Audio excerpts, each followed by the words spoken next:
Hey everybody, what's going on? Just reading somebody's post in the message section. Years ago, like this is probably before a lot of you were born, uh, one of the Beatles, John Lennon, came out and said, we're more popular than Jesus now. So maybe since this message that somebody put over here in the comment box, maybe I'm more popular than iPhone now. I kind of doubt it. But anyway, so somebody says, I'm the first in line, and it's Michael Reed's live streams are like the launch of a new iPhone. So anyway, I couldn't resist the joke. How's everybody doing today? Let's see who all is here. Lots of people here. A lot of people here sooner. All I have to do is just kind of say Rahu and Ketu, and you all kind of like pop in from all over the place, right? So, one of the things I wanted to kind of show everybody today, but I'm just going to let people kind of file in, is, basically Rahu and Ketu are so vitally important to the horoscope that almost in every single consideration that you look at, even if somebody's, asking you about marriage, or somebody's asking you about when they're going to have children or when they're going to get a job, really, you got to kind of look at Rahu and Ketu for every single thing in the horoscope, because they show the background through which everything has a tendency to kind of play itself out, right? Right.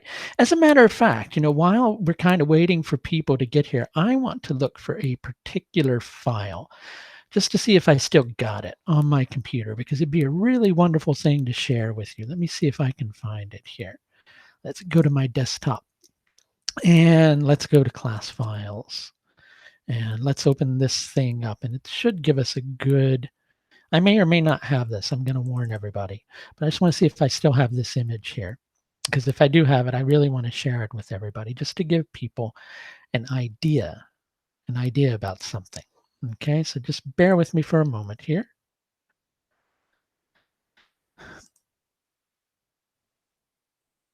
Okay, just looking at a thing or two here and there, right? Okay. Now, you know what? We're not going to give that. I'm just going to give an explanation of that. I think it's easier to do rather than to give you the imagery. You see, basically, just as we have an ascendant in the birth chart, and we have a descendant in the birth chart, or for those of you who don't know the word for it, the first house and the seventh house in a birth chart. The first house is that point on the horizon where the sun rises, right? And the seventh house is that point on the horizon where the sun sets.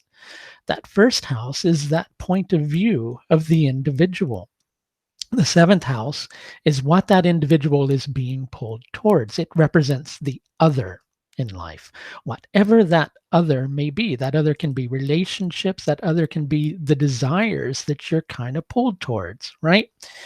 Now, Rahu and Ketu are also points very similar to the ascendant and descendant. They're the points where the plane of the sun and the plane of the moon cross each other. As the moon is going south, that's the south node. As the moon is going north, where it crosses the path of the sun, that's the north node, right? So you can understand Rahu and Ketu as kind of being like the ascendant and the descendant of our karma, whereas the basically the natural ascendant and descendant in the horoscope are like the path that our body is playing that path out on, right? First house being self, first house being the head, first house being the point of view, first house being ideas, seventh house being all those things that we're being drawn to. So that's one set of things. Then you have Ketu and Rahu, which is the perspective of where we came from, where we're going karmically. And those two things really kind of tie in with each other, and they're very, very, very important. Okay.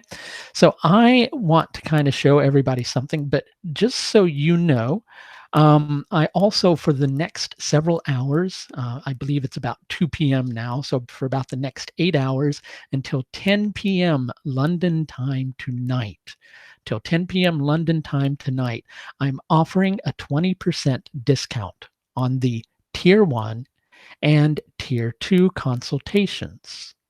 Okay, so both of these consultations are important because they allow you to ask two specific questions, like, whatever your questions might be, like, am I going to get married, or why am I having a hard time with finances? Any type of question. It allows for two specific questions, but it also gives you an in depth karmic analysis, right, to go with that.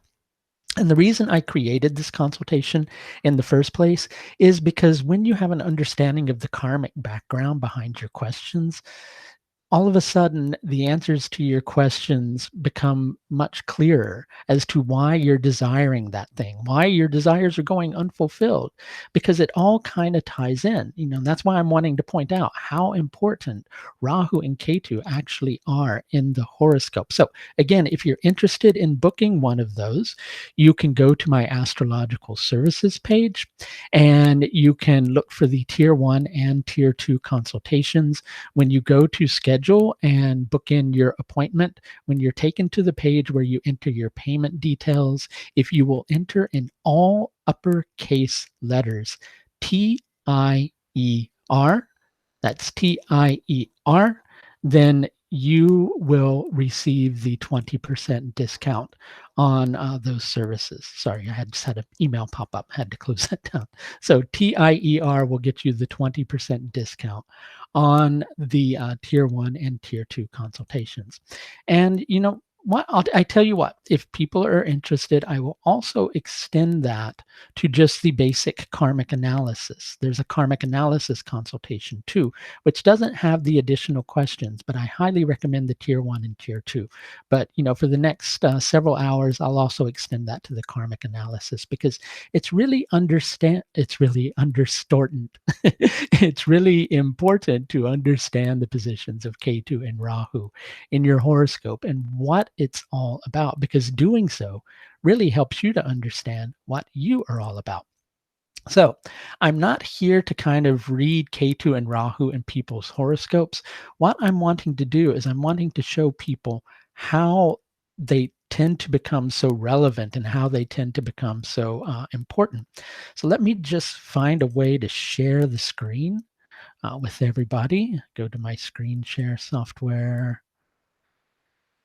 And what I'm going to do, application window, well, let's click on that and let's do this. Okay, so now I should be sharing my screen. I just want to see, can people let me know if they are seeing the astrology software screen?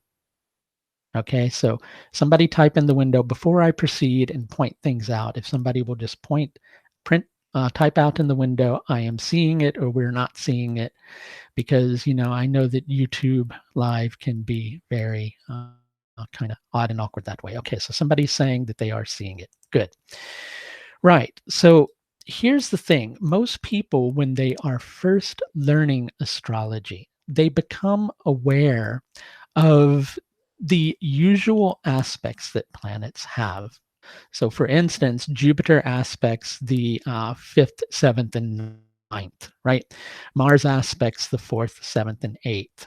Saturn aspects the 3rd, 7th, and 10th. But what people aren't really aware of is that on a certain level, planets are always forming aspects. And pardon me, Parashara came up with a system of scoring the strength of an aspect from 0 to 60. Maybe it's time to take a drink. And that's what you're seeing here on this middle screen here, where it says aspected planets in the Rashi. That's the strength of an aspect. If you will notice, with either Rahu or Ketu, you'll notice that almost every single planet is forming an aspect to either Rahu or to Ketu. So Rahu and Ketu kind of act like a filter for the agenda of all the other planets. So all the other planets are playing out their agenda in the horoscope. That get kind of on a certain level gets focused through Rahu and Ketu, because Rahu and Ketu are responsible for your karmic path in and of itself. So that's one point that's there. Every single planet is generally, for the most part, I can't say always, but almost every single planet almost all of the time is going to be interacting with either Ketu or with Rahu. So there's a lot of energy interacting with the nodes, and that's why the Ketu dasha and Rahu dasha, one of the reasons they're so topsy-turvy. In addition to that, if you're looking at this chart, number one, if this person's in Moon Dasha, Rahu's going to get activated. If this person is in Saturn Dasha, Ketu is going to get activated. If this person's in Venus Dasha, because of Ketu being in Purva Ashadha, Ketu will get activated. It's just so extremely and exceptionally important, right?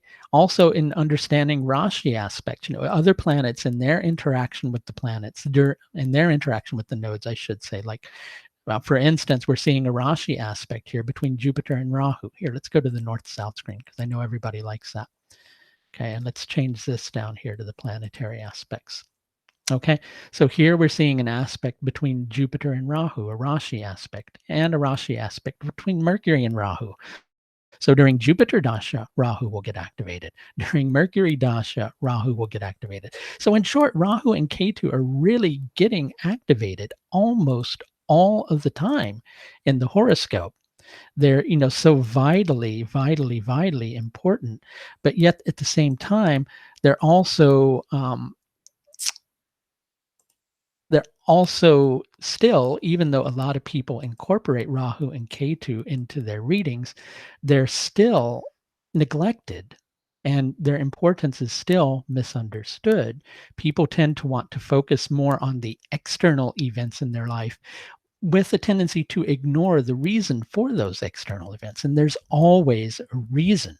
So it's very important to come to grips with the path of Ketu and Rahu in your horoscope. Because really, on a certain level, it's going to help you to understand why you're here. It's also going to help you to understand what you have to do and where you need to focus your attention. Now, here's an interesting thing.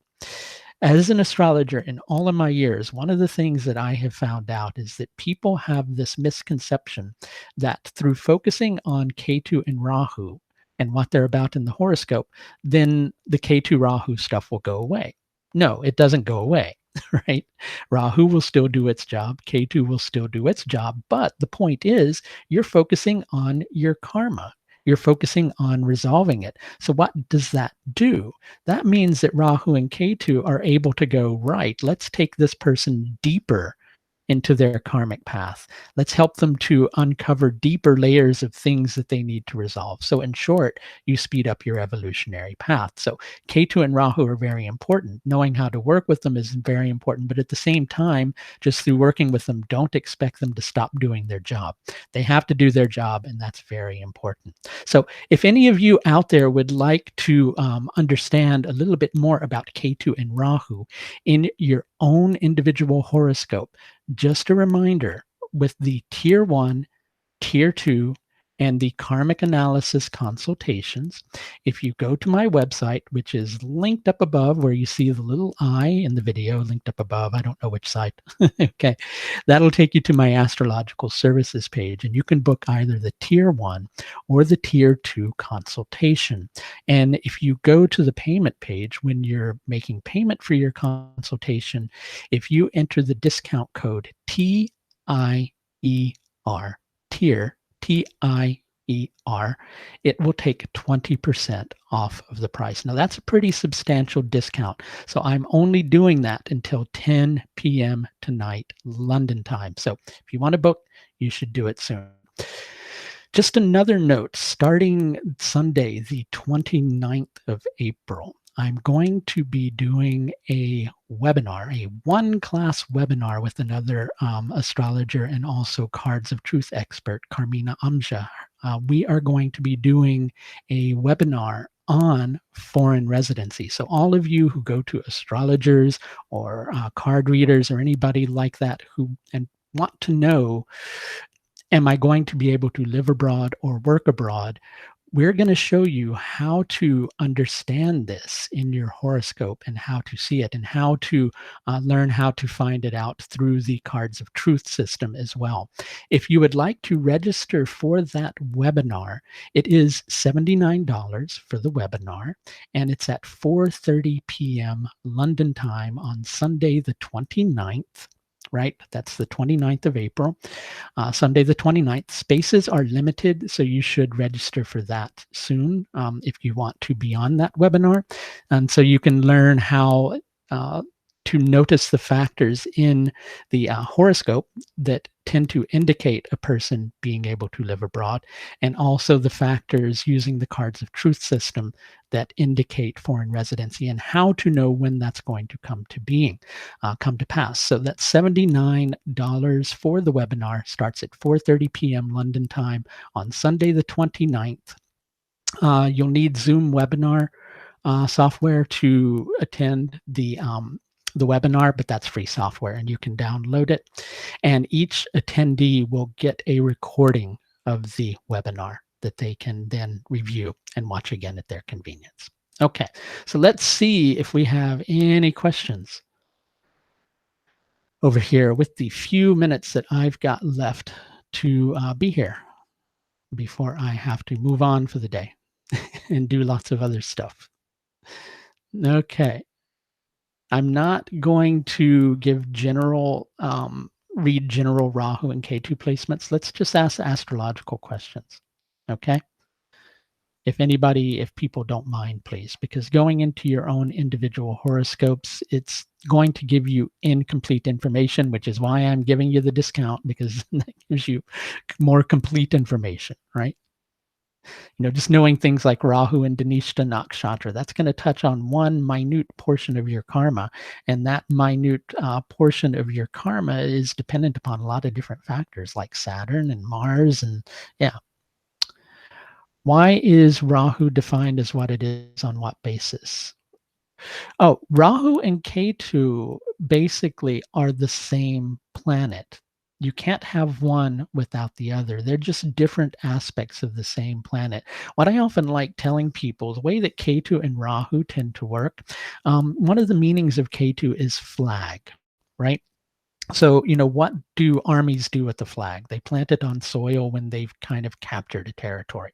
So K2 represents those things that we've done before. We're familiar with them, right? Just like if you have a kingdom, you're familiar with your kingdom. You know it really well. But sometimes those things that we know really well are not necessarily comfortable. Sometimes we can have a little too much familiarity to the extent that it becomes a little bit worn out, right? And that's where Rahu steps into the equation and pulls you towards that unexplored dark territory by projecting it onto the stage of your world and making you work through all those things that are going to help you to bring completion to Ketu. Basically, Rahu relates to that part of the army because Ketu and Rahu are the army of the royal court of planets. Rahu represents that part of the army that's like the soldiers going out to battle, living in harsh conditions, going to foreign soils, and having to cope with all sorts of difficulties in order to survive. So when you go into that Rahu mode too deeply, things get really uncomfortable after a while. So you tend to gravitate back to Ketu, which is you retreat back to Ketu, which is that familiarity. But after a while, that retreat makes you recognize I got to get back out there again. So over the course of your life, you generally tend to gravitate between Ketu and Rahu. You'll retreat back into Ketu because of its familiarity, and then you'll swing back to Rahu because you need to resolve stuff. The idea with Ketu and Rahu in your horoscope is to find that point of equilibrium between the two. That's the important factor that you need to take a look at. And just one more reminder is that I can take a look at that for you if you want to schedule one of my tier 1 and tier 2 consultations, person to person over the internet. They're 20% off. Also, you can do the karmic analysis. That's 20% off too, but you have to book these before 10 p.m. tonight if you want to take advantage of this discount. After that, it's gone. Okay. So let's see. What else do we have here to read? The reason that a lot of astrologers don't want to answer questions is because different astrologers deal with different systems, so sometimes we have different ways of looking at things and different ways of judging things in a horoscope, right? So, whilst I have heard that K2, that concept of K2 having a sting at the end of K2 dasha, it's not something that I have necessarily experienced, which doesn't mean that it's not something that exists. It's just not something that I've really noticed, So I don't go into it and talk about it that much. So it's probably better to talk to somebody who knows about Ketu having a sting at the end of its dasha. I tend to see Ketu and Rahu as being relevant in terms of their specific positions in the horoscope, basically planets that they're interacting with. So, for instance, if you're going through Ketu Mercury, and let's say you've got Ketu in Virgo, and a good solid Mercury there with it, Ketu is probably not going to have that big of a sting at the end of its dasha because it's there with its Antardasha Lord is supporting it, right? And so it's not going to make it as difficult. So I don't know if you can always say that Ketu will have a sting at the end of its dasha. What astrology software do I recommend? I highly recommend using Kala Vedic astrology software. It's fully customizable to any set of calculations. It's very versatile. I highly recommend it to everybody. What if Rahu and Ketu are in each other's nakshatra? That can have so many different meanings. It's going to tie in on a certain level to Ketu and Rahu's dispositors because that's something that is vital to understanding Ketu and Rahu is the strength of their dispositors and the strength of their dispositors in every single divisional chart because that's going to determine how Ketu and Rahu's nakshatra and Rahu and Ketu's nakshatra will play out, right? So you have to understand the nakshatras as something completely different than the zodiac, right? Um, I once heard it put about the nakshatras being like a node as well. It's where the sphere, or rather the circle of the stars, can be understood to intersect the circle of the ecliptic. But they're two independent things. So trying to take them in the same way that one would take planets being in Parivartana yoga, like planets in each other's signs, it's not going to have the same level of consistency because it works in a different way. Okay, so two reminders. One reminder about the upcoming webinar, which starts on Sunday the 29th. It's just a one-off webinar, 90 minutes on foreign residency with myself and Carmina Amja. You can register for this webinar if you want to by paying $79 on the courses page of my website. There's a link for this course. On this course, we're going to learn using the Cards of Truth system, in addition to using Vedic astrology, how to determine foreign residency and how to determine when it's likely going to come to pass. Also, in addition to that, 20% discount off Tier 1, Tier 2, and karmic analysis consultations until 10 p.m. tonight only. If you want to book your consultation and get the 20% discount, the discount code you will need is TIER, all uppercase letters, TIER, tier, and that will give you a 20% discount off the prices of those 3 consultations. Okay, so that's going to do it, everybody. Thank you so much for being here today. Again, if you want me to look at Ketu and Rahu in your horoscope, those are the consultations I recommend. Okay, take care. I will see everybody the next time that I have a few spare moments to pop on here and answer your astrological questions. Bye now.